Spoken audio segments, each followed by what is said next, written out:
concentrated areas where we can have high pacing, but then also have Всем привет. Брифинг по Battlefield. Может, что интересное скажут. Давайте посмотрим. You have vast open landscape on the Hourglass map, for example, the rolling sand dunes. And it's really cool for people that really love vehicle gameplay to be engaged in vehicle on vehicle type of combat in between these clusters. But there's of course also within the level design areas of our maps that is built for the infantry and короче, понятно, говорит о том, что техники интересно воевать с техникой, но там же между должна быть пехота, поэтому мы типа делаем нормальные карты, чтобы всем было заебок, типа, примерно это.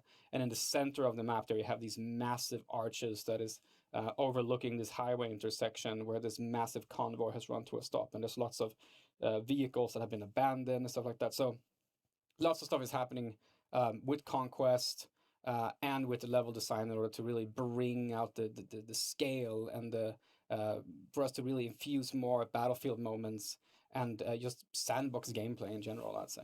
Yeah, because this is very much just what we do, isn't it? Making these big maps. And I mean, we were talking earlier about how a lot of this new approach for us with clustering is very much inspired by the success we've had in maps in the past, like Goldman Railway we were chatting about earlier on, and Sinai Desert with the village that you kind of have there as well. Perfect example. This where a lot of that kind of comes from for you and the team? We kind of tested the concept a couple of years ago with those games, but now we're kind of taking that concept and we're taking it to the max, basically. So it's been really fun for us to kind of test around these different types of setups and landing on something that we really like. But I think that it's important to mention with Conquest that like the freedom and access to the sandbox is literally at your fingertips. Do you need a vehicle? Okay, call in tablet, get it in here. Do you want to change out your customization on your weapon? Hey, the plus menu, just change it out on the fly. You don't have to respawn or anything like that. And the freedom of choice. Like, hey, I want to have close quarters. I go to the stadium. Hey, I want to have some awesome, crazy verticality. I go to the Neon City. I want to have, vehicle on vehicle gameplay. Let's roam the fields in between. But then we have breakthrough as well, right? In 2042, we're more separating the experiences and making them more distinct and leaning into the strengths of them to a higher degree, I would say.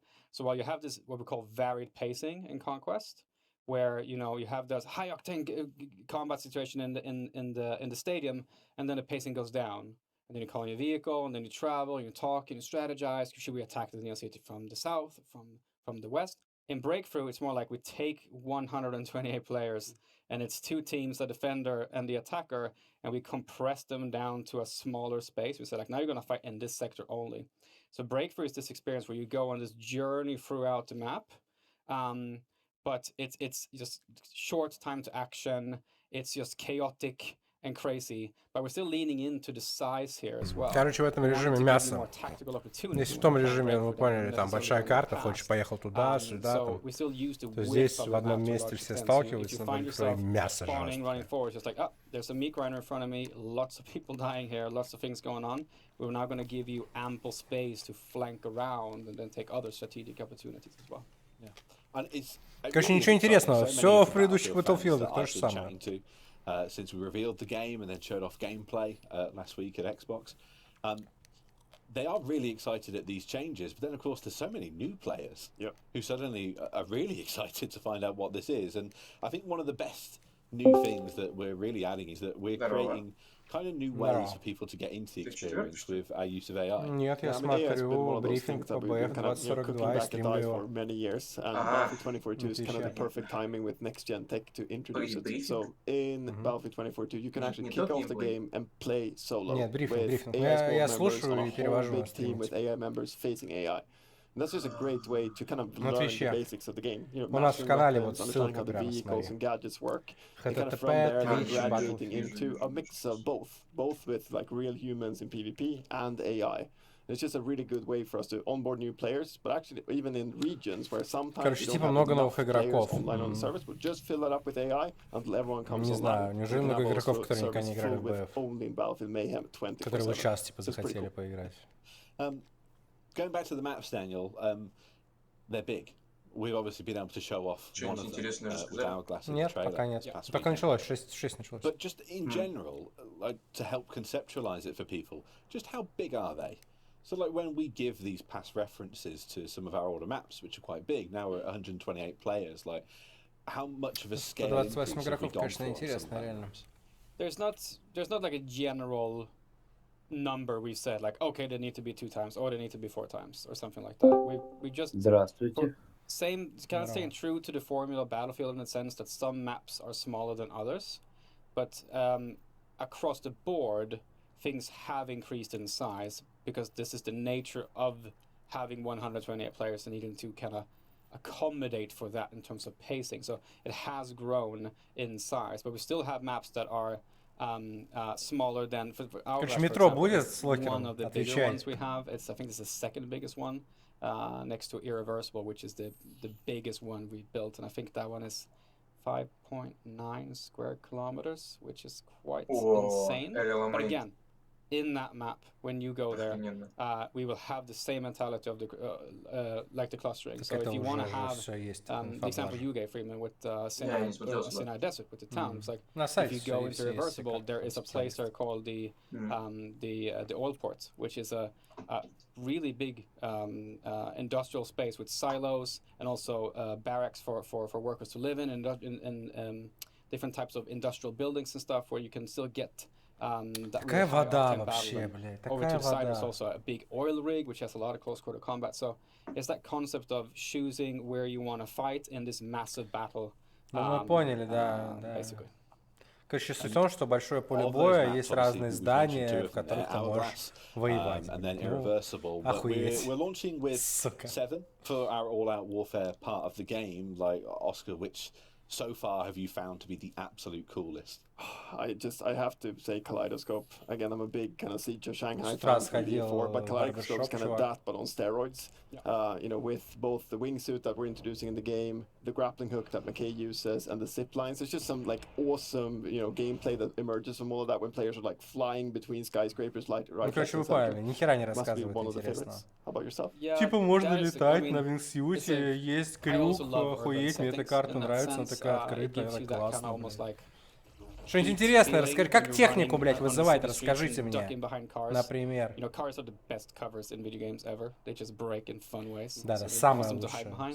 And of course, you know, having multiple skyscrapers, having, you know, up in the penthouse of the skyscrapers and fighting another squad that is in another penthouse and is ziplining in between. That's super cool. Да, очень круто. В Call of Duty вот недавно на ziplining с корабля на корабль ездили. I like Hourglass a lot when we saw in the game. I just love the stadium and the Neon City and the town to the south. Парни рассказывают, какие им нравятся карты. Очень интересно. Прям вообще. Контент, который мы заслужили. Не повторяют одно и то же. Ты можешь выбирать, как ты хочешь играть. Столько вариаций у тебя, блядь. Мы поняли. Just waiting for the rocket launch. There's this like perfect space you can stand on and like to see the rocket. Ты как на заводе, да, типа, видимо, ракета была? It's quite spectacular. That's a favorite. На тоже, типа, если она не взлетит, наверное, типа, ебанет полкарты там. Which is kind of like a space where you can move in between for a lot of vehicles to do, but the infantry can move to the sides around it and go from building to building to building, but it also has a really cool other aspect because you have the launch site over here. Пехота может обходить по сторонам, из здания в здание. Что ты несешь? Вот, ты можешь выбрать идти по дороге или через гору. Еще очень много туннелей, блядь. О, здорово, давайте мы захватили какое-то там здание. О, стратегия, тактика, типа так. Ну, короче, пиздец, чувак, ну это так очевидно.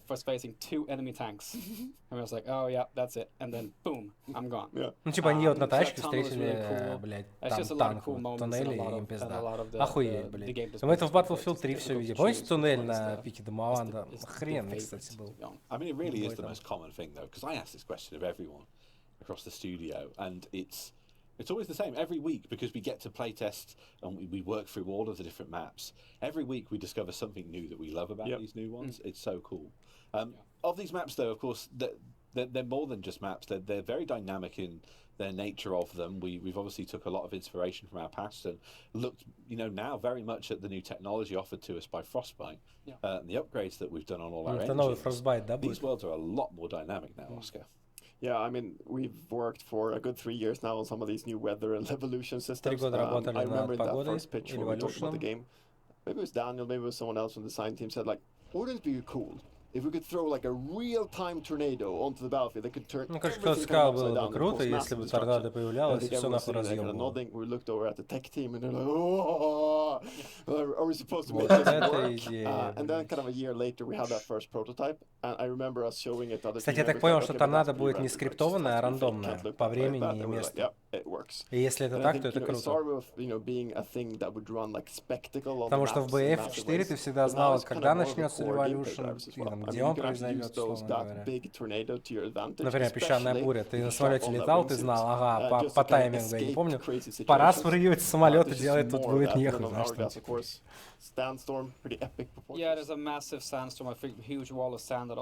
Если он реально будет в рандомное время и рандомные части карты, это будет круто. Если он скриптованный, тоже круто, но не так. Это здорово. Можно что-то интересное рассказать, а не просто... Так я с друзьями в Дискорде могу попиздеть, то же самое будем говорить друг другу.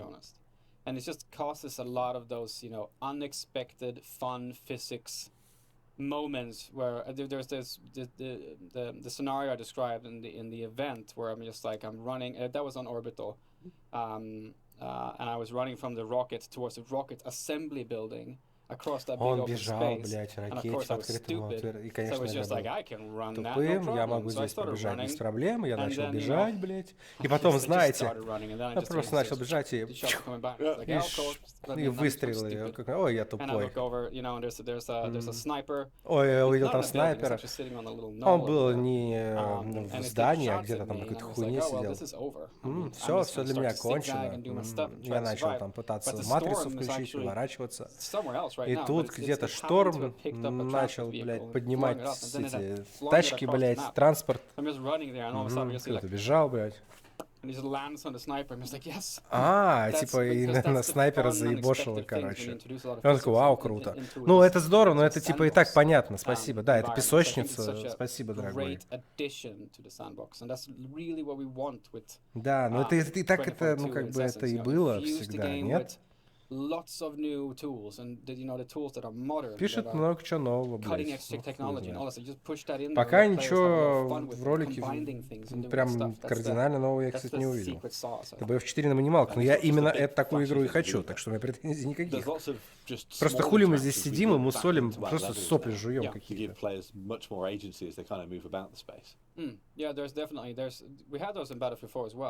But we've expanded the roster there, so you know things like, hey, I'm holding this this checkpoint, and I see that we're playing Breakthrough, for example, and I see there's tanks coming at us. It's like, oh, I'm gonna raise the bollards. So they would have to have a teammate actually leave the tank or have someone else come in and raise. Ну типа будут на дорогах, помните, как на Шанхае эти преграждают дорогу. Типа ты едешь на танке, нужно кому-то выйти и опустить, блядь, барьеры, иначе тебе не проехать. Хотя, как вы помните, там все проезжали по левому мосту на танке, не опуская барьеры. We've really leaned into the dynamic nature of the space and make it feel like you can interact and you can counter different type. Oh, there's an attack coming. Oh, I'm gonna raise the bridge. So now. Короче, рассказывает он все, они все рассказывают о том, что у тебя куча возможностей, большая непредсказуемость, и это типа очень круто. Я согласен. Но этого и так все ждут, блядь, чувак. If that's the world that we're playing with, what about the things that we're actually playing with in those worlds? So Что там в чате, интересно? We've made some pretty big changes for 2042. The biggest of which that people have been chatting about is specialists and how that's kind of integrating with what we've done in terms of roles in the past. So Daniel, how are the specialists fitting into this world? So the specialists are. So let's take a step back, I think, first, because we looked at this for quite some time in terms of what we wanted to do here, and we looked at a lot of player data, we looked at feedback, and we looked into like the internal sentiment.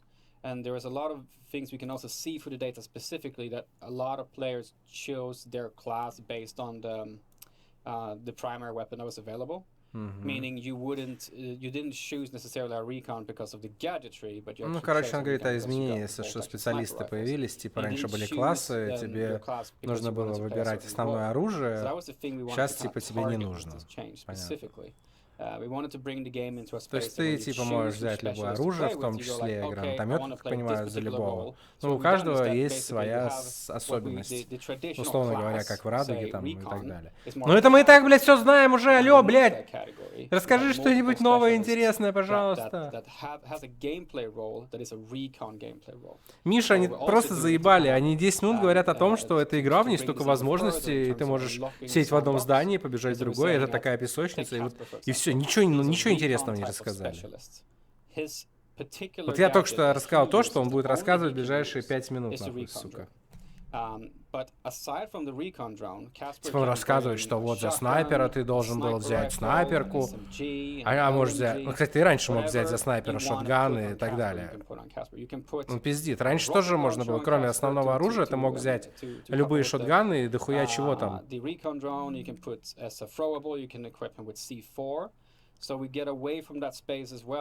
Не знаю, Миша, я тоже об этом думал. Может быть, не так будет. Посмотрим. Сейчас послушаем, что он скажет. Ну вот он и говорит, что типа только один класс мог уничтожать типа технику. А сейчас ты можешь реально выбирать, что? Ну, типа свой геймстайл. Ну, бля, опять то же самое. Но это мы уже поняли. Заебись, охуенно.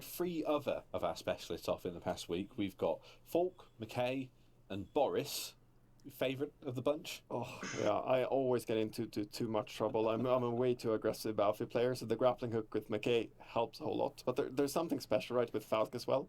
You know, getting the opportunity to revive teammates, you know, from afar. It creates these really unexpected moments where like, I can actually help that guy. And he can shoot the other guy in the back. You're like, yeah.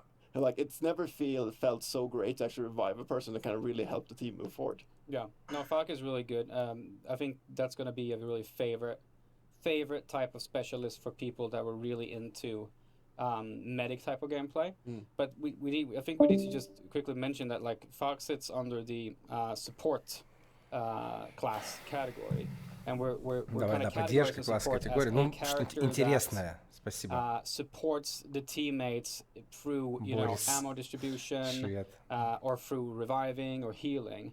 So there's multiple characters. Ну, он говорит типа оживление, хилку, что характер вот они сделали так классно. Вот что пистолет может на дистанции тебя вылечить, в смысле поднять. Короче, мы все это знаем, блядь. А если она руками тебя поднимет дефиком, условно говоря, то у тебя будет full хп. Мы это уже знаем, чувак.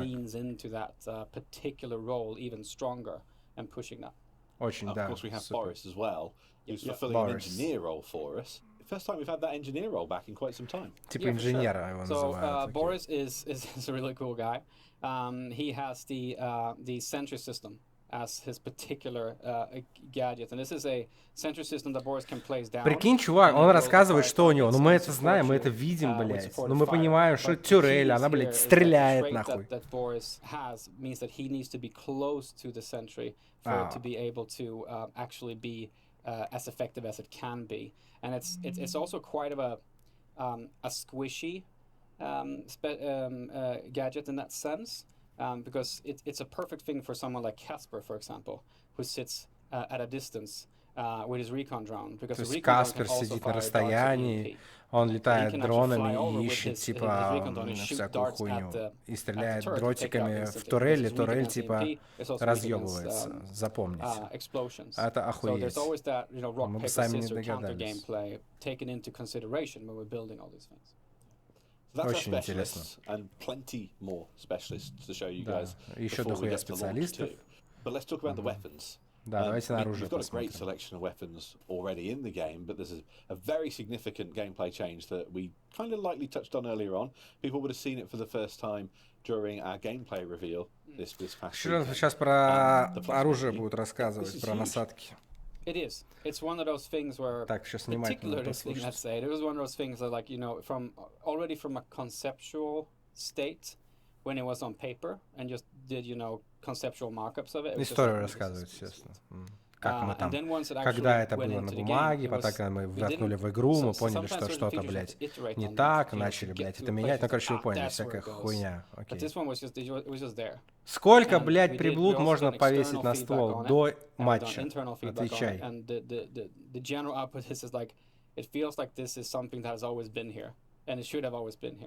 Как будто это всегда здесь было, типа, понятно. Надо было сделать намного раньше. In a situation you didn't expect yourself to find yourself in, which is Battlefield in a nutshell. I ran around a corner and she was like, "Oh, okay, now I'm in this space, and then that's not what I spawned with. So how do I counter that? Do I respawn?" It's like, no. You can actually just take up your weapon in front of you. Ну, типа, чтобы не делать респаун для смены. Но там такие смены, что респаун бы никто бы и не делал, блядь. Меняет игру твой стиль прям максимально. Охуеть, что там меняет? 3 прицела, нахуй, блядь, 2 насадки. Что там меняет?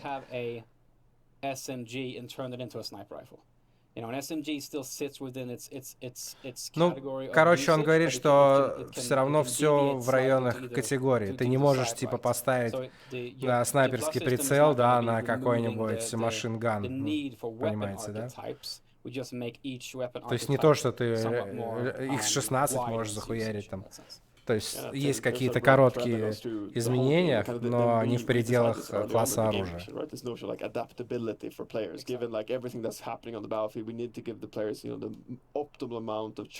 Такое ощущение, что они говорят то, что мы и так знаем, понимаешь? Меня это так бесит, и они так долго, это просто вода, вода, вода, вода, вода, вода, вода. О том, какая охуенная, блядь, игра, сколько возможностей и как классно. Мы, блядь, знаем, нахуй.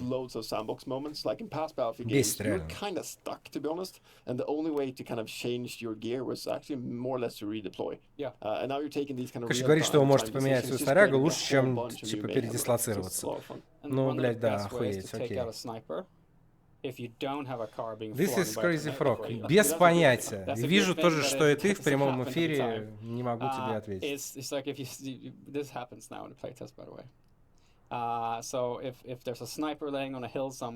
Если где-то, блядь, снайпер на горах, охуеть, да, да.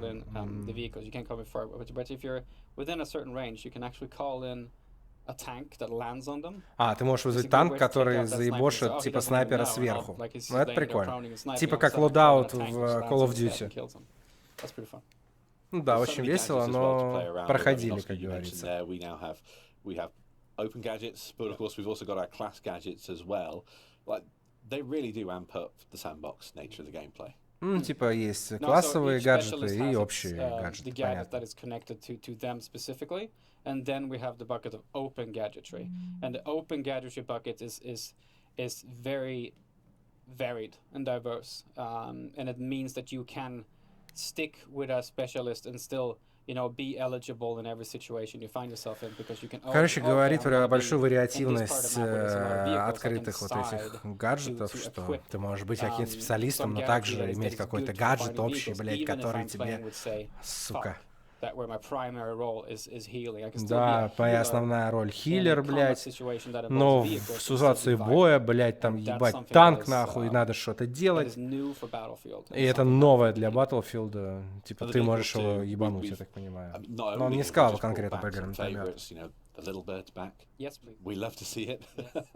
But we've also took a really good look at the way in which we approach vehicles, because I think for some vehicles are a means to an end. You get in them, you fly from one point to another. But we've tried to focus more on what it is that all people are doing in a vehicle when you're actually using them. Ну, короче, поговорим о чуваках в технике. Мы все это видели в ролике, блядь, что они делают. В танке теперь 4 человека, например. Ну, водила, передний ганнер обычный, да, задний ганнер и наводчик, как в Battlefield 3, ну, лазерный. Мы, чувак, это знаем. Давай, расскажи нам это еще раз, блядь. Он это и рассказывает, держу в курсе. Блять, сука, иди нахуй! О, ты в танке, о, твой друг сел в танк. О, вы можете вместе, о, может помечать, блять.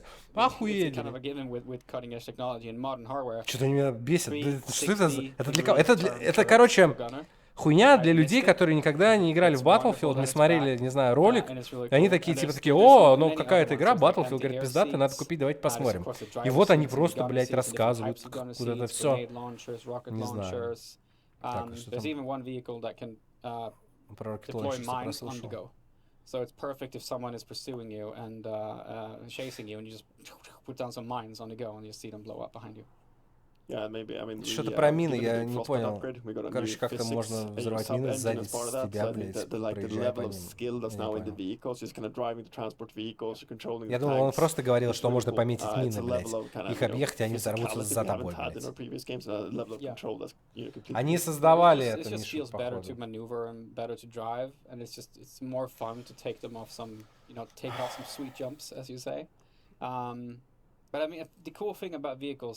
Which I also want to mention is kind of like, давай, подметь основную штуку про тачки. Когда играешь в Battlefield, даже если ты не игрок на технике, но вокруг типа техники, если ты хочешь играть пехотой,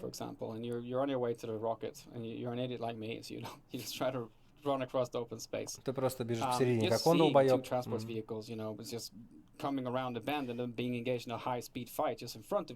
Ты видишь перед собой, блядь, бой танкистов, даже если ты не управляешь танком, ты, блядь, все равно ощущаешь этот охуенный Battlefield, блядь.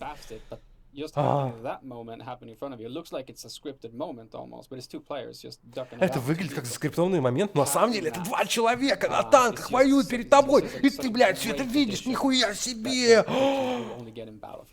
Это реально, ты в Battlefield, блядь. Что у меня пукан подгорает, блядь. Так, самолеты, танки, давай. But we really are just scratching the surface here. There's so much more to tell you on the road ahead. Настолько всего рассказать вам, чего, хотя бы что-нибудь. 22 июля? Ничего себе, а мы не знали. And then later, Hazard Zone. And we're keeping pretty tight-lipped on both of these experiences so far. But what это режим, can we который tell покажет. people about Hazard Zone and what can they expect from it? Что мы можем ожидать от Hazard Zone? Давай.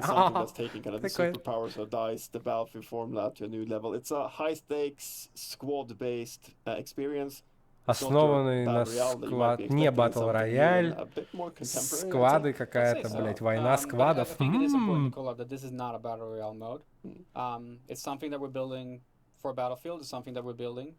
Это что-то, что мы строили для Battlefield, это именно наше.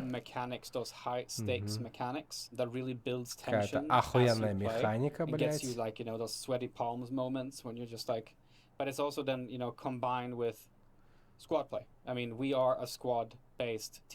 Короче, построена на отрядной войне. Вот. Это очень важно, выбор, который вы делаете, блядь. Что взять, какие мои друзья возьмут, какие специалисты моих друзей, какие гаджеты у нас в отряде. И это, блядь, огромное влияние имеет, блядь. Сука, кто как стрелять будет, вот там и имеет влияние, сука, блядь. Коммуникация очень важна.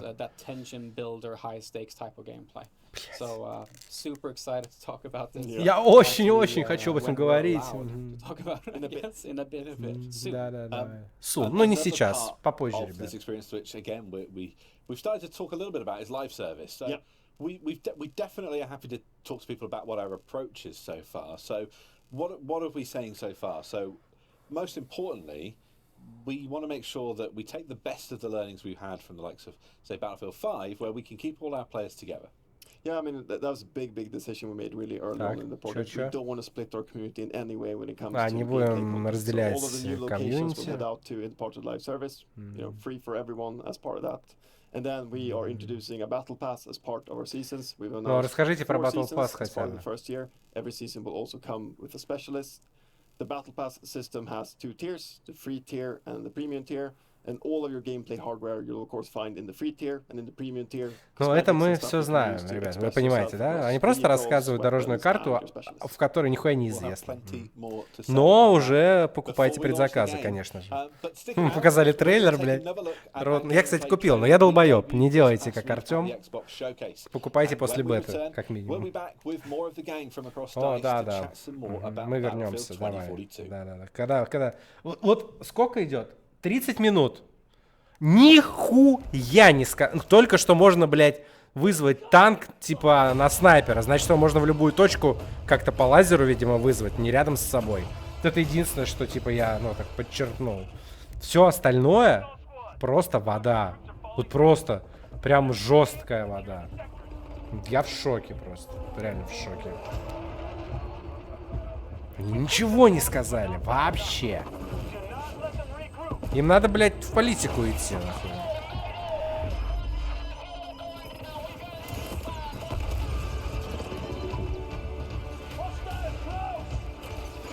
Кошка, кстати, смотря, бесконечная.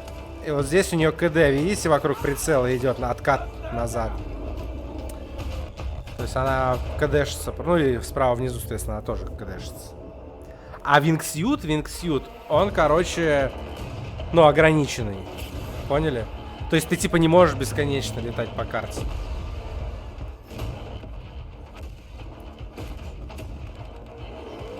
Ну это все мы обсудили, все это видели, все, блядь, понятно.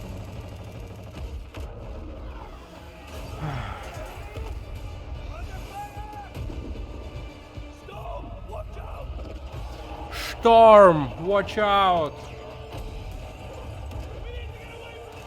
Ну да, я тоже думаю, что если бы оно было прям бесконечно, это, конечно, пиздец, согласен. Мне все-таки интересно, до матча ты можешь поставить больше приблуд или реально всего 4 слота будет? Ну и типа в каждом оружии типа свои как бы вариации. Тогда это, кстати, не очень прикольно. Было прикольно, если ты перед каткой типа уже выбираешься, там, а в катке можешь что-то менять. Но похоже, они все-таки сделали... Ну то есть, условно говоря, например, на этот ствол... На вектор там 4, да, опции, а, например, на какой-нибудь там пулемет у тебя там, наверное, будет 6 возможных насадок. Ну, хотя вряд ли меню крестом, вряд ли они сделают дополнительное. Короче, тут вопрос. И очень интересно, по какому принципу вызывается техника. Ну, то есть, не в смысле, как она вызывается, это тоже интересно, но интереснее, за что ты ее можешь вызвать, и как она ограничивается, и как выбирается, кто ее, типа, закажет. Не можешь же 128 человек вызвать по танку себе, правильно? Не может. Ну да, Миш, это как-то, блин, отстойно получается. Получается, у тебя тогда из этой логики на каждом оружии будет 4, типа... Ну, типа прицел, рукоятка, насадка и магазин. Но, с другой стороны, это все очень все упростит, конечно. Да, я никогда не заебусь смотреть этот трейлер. Пиздишь, я думаю, ты уже заебался.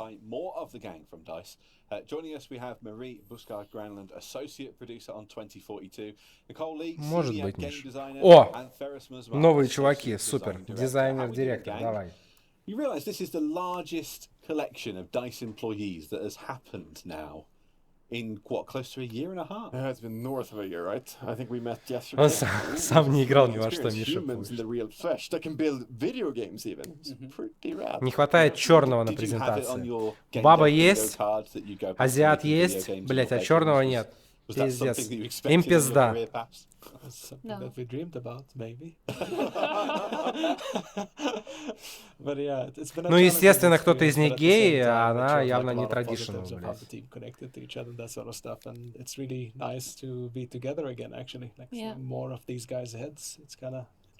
Actual heads. Yeah.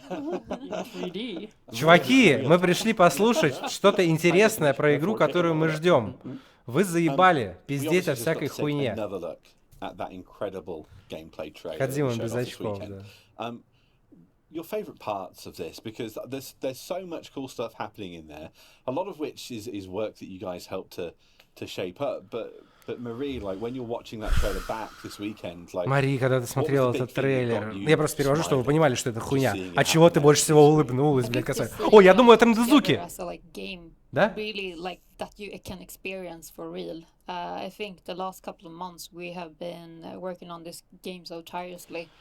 Мы с последние пару месяцев заработали с большим усилием над этой игрой.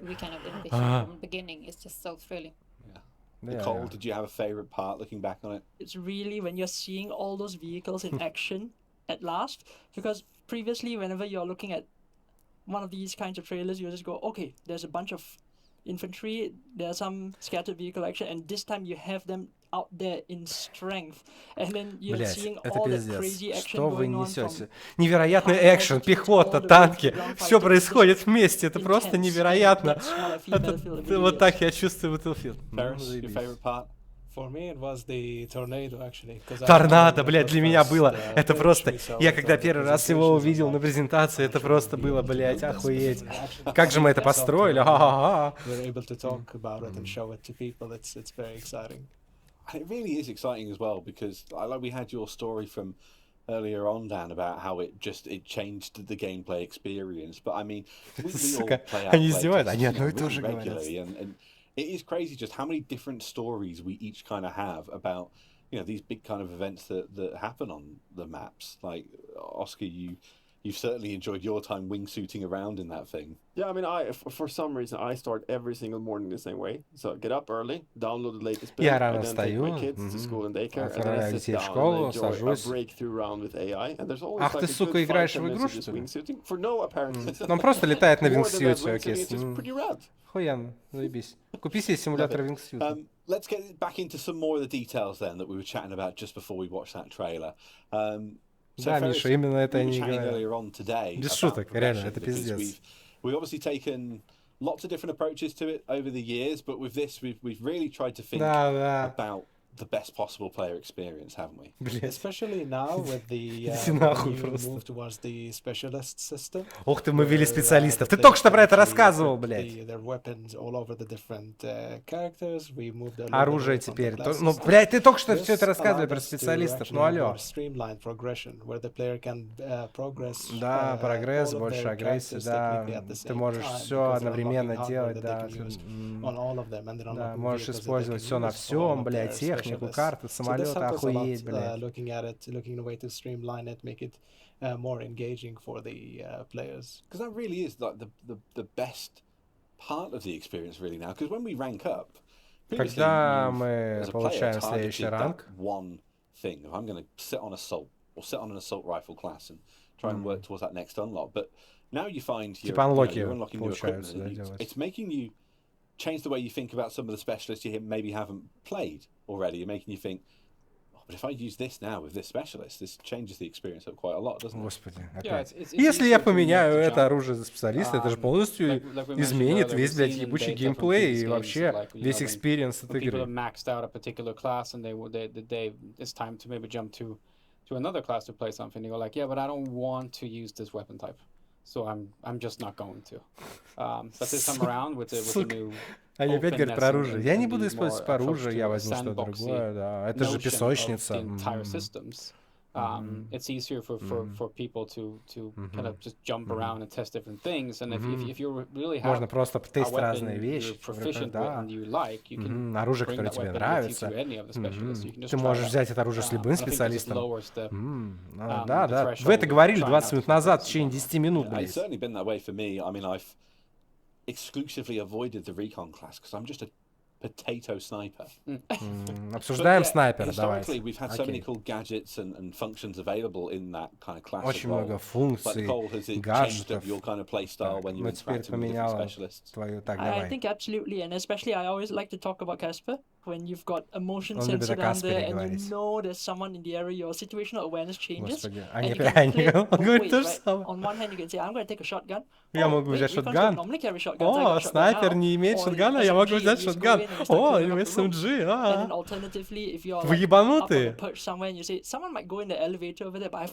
Бля, кто-то, сука, едет на лифте, блядь. Он думает, что я снайпер. А, у меня хуяк, там сенсор. Я развернулся и заебашил шотган. combat puzzles that just show up from time to time, and I think that's a huge change, really. Он думает, что это невероятные изменения. Чуваки, я напомню, что в BF4 помимо основного оружия ты мог взять дохуя другого оружия за любой класс. Ты мог бегать за снайпера с каким-нибудь АЦВРом и прекрасно нахуй себя чувствовать. Чего вы пиздите, что это, блядь, новинка? Просто теперь ты можешь любой primary weapon взять, вот и все. Ну это, блядь, не пиздец концептуальная какая-то разница, блядь. Like, how's it been now developing a Battlefield game where we're telling so much of this story of no-pats and this world that, you know, we're inheriting in 2042?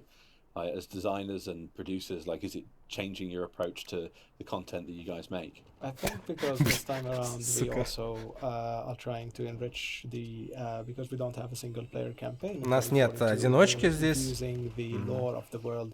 Весь лор, типа, и так далее, мы будем вводить через специалистов, там, типа...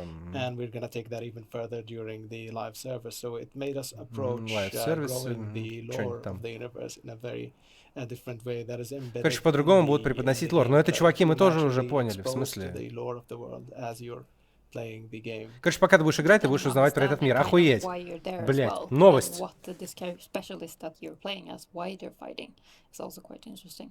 Because these no-pats, the non-patriated, they're each fighting for something, aren't they? Because, I mean, whilst this is, it can look like a bleak world, there's definitely a lot of optimism in these no-pats and everything they're fighting for. Yeah, I mean, early on in the concept, we talked about the notion of hope. And the notion of purpose, and a notion that's really filled with change. And I think вы понимаете, да, что он говорит? Океан возможностей. Вы можете, блядь, делать в этой игре столько всего. Охуенно. Team, you know, back home, there's just so much work that's gone down into the no-pats to the locations. And as we kind of jump into a live service now, there's a lot of secrets we haven't talked about so far. Очень много секретов, про которые они скоро нам расскажут. Так что, блядь, следите, да, за нашим путешествием. Да, смотрите дальше, блядь. Это просто невероятно. Вы узнаете намного больше, но посмотрите еще раз ролик, блядь. Сука, нет?